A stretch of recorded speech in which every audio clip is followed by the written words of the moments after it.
श्रियकान्ताय कल्याणनिधये निधयेतिनाम् श्रीवेङ्कटनिवासाय श्रीनिवासाय मङ्गलम् लक्ष्मी सविभ्रमालोक सुभ्रूविभ्रमचक्षुषे चक्षुषे सर्वलोकानां वेङ्कटेशाय मङ्गलम् श्रीवेङ्कटाद्रिशृङ्गाग्रमङ्गलाभरणाङ्गये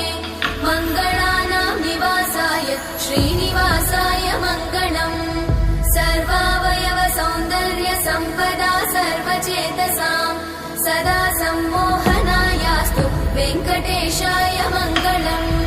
नित्याय निरवध्याय सत्यानन्दचिदात्मने सर्वान्तरात्मने श्रीमद् वेङ्कटेशाय मङ्गलम्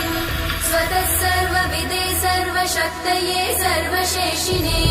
सुलभाय सुशीलाय वेङ्कटेशाय मङ्गलम्।